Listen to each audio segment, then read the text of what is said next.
And this brings us on to demand lines. This is live cattle futures on a daily time frame.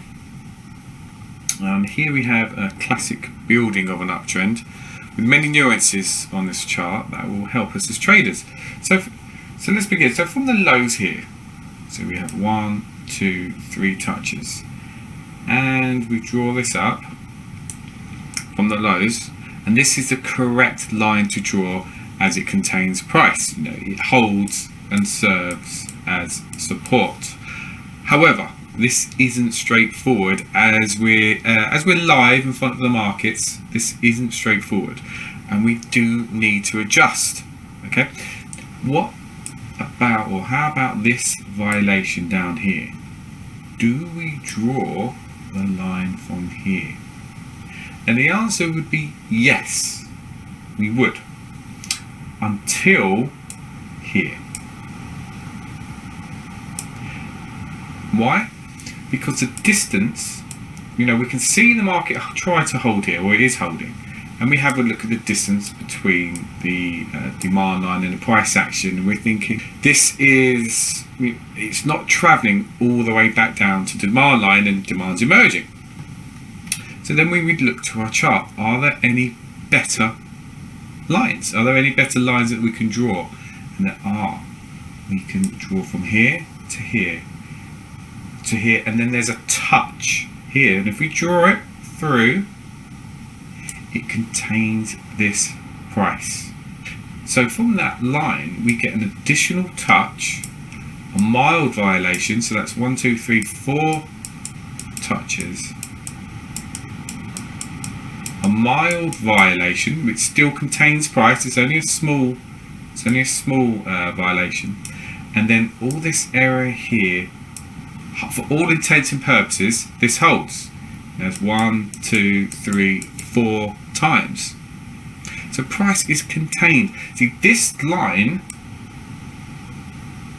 up until this point provides clarity. This line from here doesn't really serve any purpose.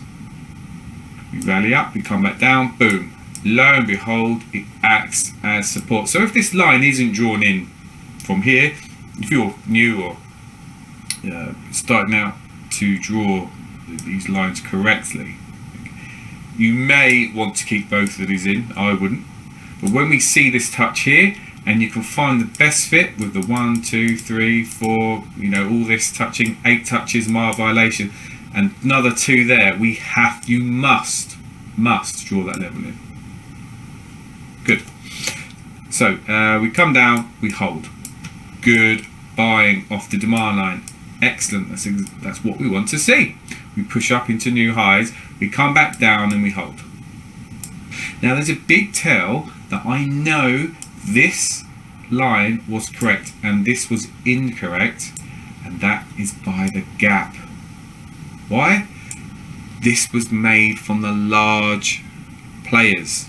This is a good example of illustrating the nuance that we need.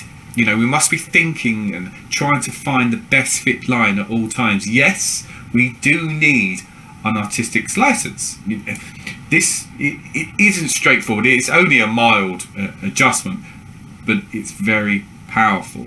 Most traders would draw a line from here, and it doesn't serve us. We gain no additional data. When we draw it correctly, we gain trading opportunities. Very, very important. And we gap down over support. If we draw from here, this means nothing. This means nothing. This means nothing. The very nature of a demand line is to show demand, and this does. So if we have an opportunity to move or adjust a line, as we did here, we need to do this. It's in our best interests. So I already spoke about this gap, which is very common in stocks. stocks love to gap over or under important structural areas for a variety of reasons. The main two are they don't want people jumping on board on the move. It catches many traders off guard. They're locked in at a worse price. Stops a hit, etc. So from this observation alone, via the gap, or when they gap it over or under structure, we know this level must be important, because it's used as a tool by the large players. They are watching these levels very closely. They know the mass psychology of the market around demand lines and support and resistance lines, and they know what to expect from these areas of structure. Most importantly, they know how to use it against us. I just find it fascinating. This is why we need to use and understand structure correctly. So from the gap we come down and we note this holds here. As we break the highs here, we would draw this line in. 1, 2, 3, 4, 5, 6, 7 touches. We come back down and we hold again.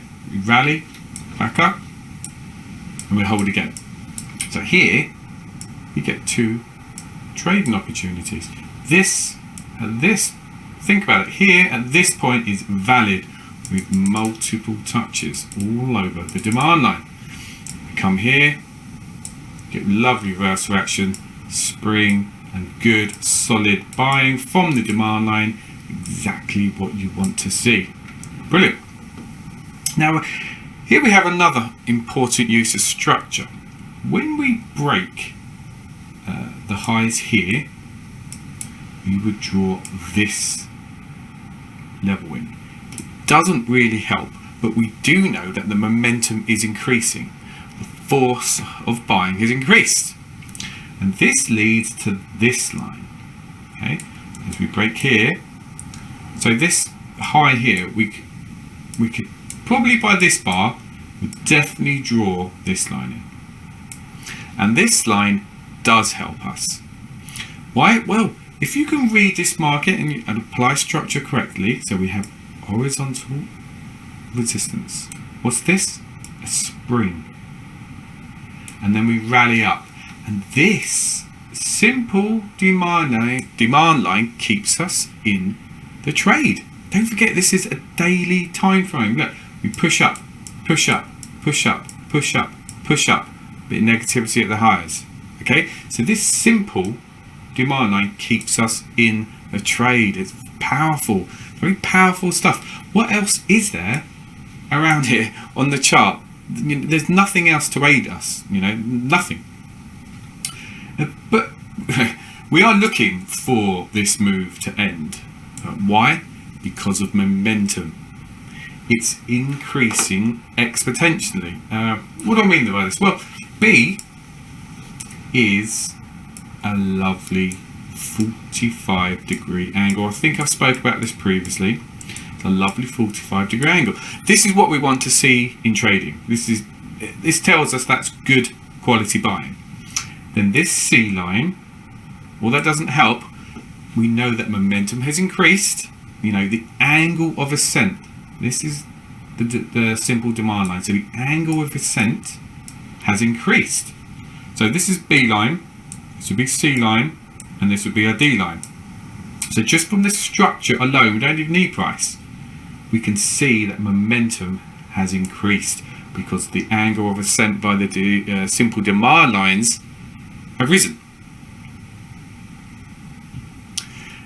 And think about what that means. Well, this simple demand line B has been holding for has been holding for 7-8 months to this point here when we break. We think, okay, but we notice it's increasing. And then D, we see increases further. This move is parabolic. We are rising too fast, too soon. Therefore, we know there will be a huge correction. There has to be. The market cannot sustain this kind of buying. Markets, this angle of ascent, this kind of buying, the markets don't shoot up like this. All these bars are extremely good buying. I mean, push up, push up. Look at these spreads compared to all the spreads for the past 8-9 months. They're 80 to 90% larger than all the bars in succession. There's a buying frenzy. Very important information. There's another nuance here. As we break, what's this? Flip side reverse use, where it holds as resistance. It holds a bit longer than we expect, but eventually it tanks and we gap down, which is a supply imbalance. No, this is not an axis line. Why is this not an axis line? Because there isn't much trading through it. Axis support here, here, here, here, here, here, and then it's resistance. For a axis line, we want support, resistance, resistance, support, support, resistance, resistance, resistance, resistance, support, support, support. We like to see it act multiple times, being both support and resistance. This is a demand line, primarily. Think of the the longevity of this for 10 months or October, 1, 2, 3, 4, 5, 6, 7, 10 months. This has been a demand line. Then when it breaks, then it only acts as a flip side of use that offers some resistance. Okay. So the key areas for this study are: ignore this violation, look for the best fit. I mean, this must be drawn in by here. I mean, even here, when you become proficient and you gain confidence in structure in the markets you trade, you will know to draw the your demand line in here. But don't force it. Now I can draw a line through this to hit all this. Don't do that. That's forcing the line, and you're violating too many bars, and this is doing yourself a disservice. It will hurt you in the long run. We want to look for the least amount of violations possible, and of course the most touches. And the other thing on this chart was the momentum from this line to this line to this line. This shows the momentum, or the force behind the buying.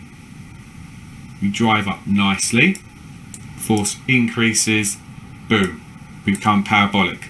And when we see this occur in the market, regardless of time frame, be careful. 5 minute, 3 minute, 15 minute, a daily, just be very cautious. If you're in position, be very tight with stops. Good. Are there any questions for this chart?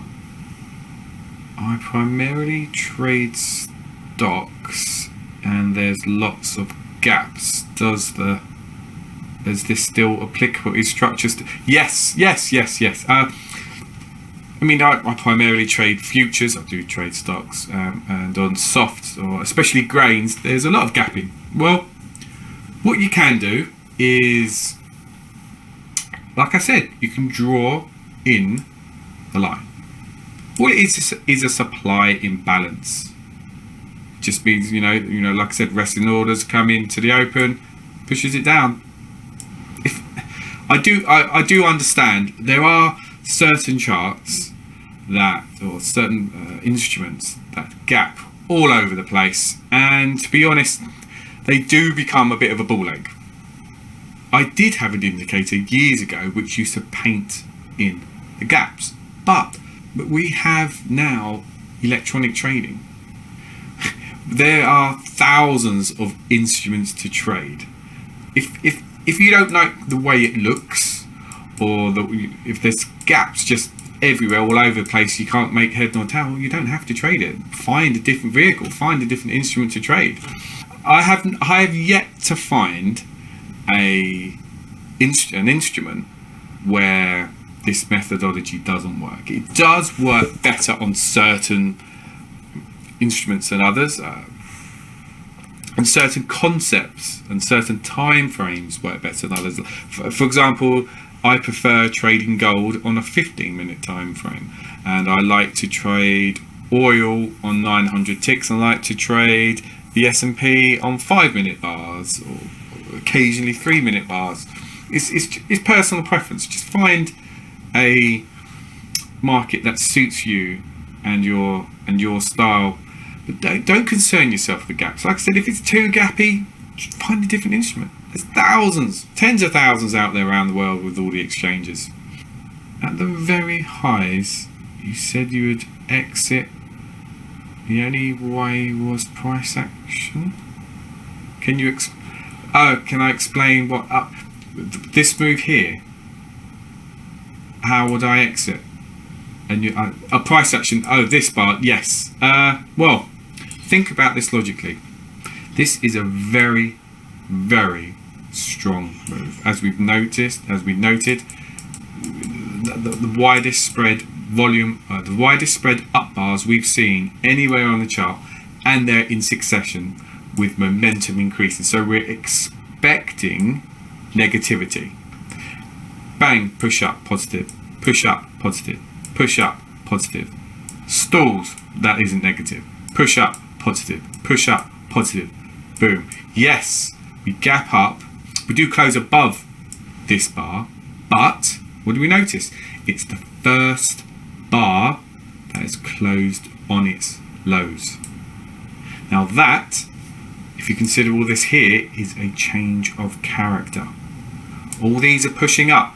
Even this stalling bar is not negative. This is a negative bar. The main way to get out of this, I mean, this may be a bit advanced, and we would need volume, but from price action alone, we can see that's a change of character. But the simple demand line, this here, when we break, we exit. So here you can take partial profits, and here, when we break, we either have to exit. Don't forget, this is soybeans, and if you're from here, that's thousands, $5,000, $6,000, $7,000 a contract. You want to bank profits, and we know the move is parabolic. We're looking for a reason to, we are aware that the move is parabolic and a correction should occur. Oh yeah, look over here, another lovely opportunity. We know this is supply coming down. Why? It's the largest down wave on the chart. Look at that angle of ascent. Boom. We come down here like that. Here we come straight down. So as we rally back up, we get these three bars. This is a hidden up thrust. Look at the selling. Look at this wide spread bar. You can trade that. Test here, and our target would obviously be the demand line. But I'm getting ahead of myself again. But I hope that answers your question. Very, very good question. Again, we will go over price, the volume, and the price action, about what these bars mean. But the main key is that we have a change of character. I see no further questions. This completes our simple demand and supply line studies. On to the next subsection.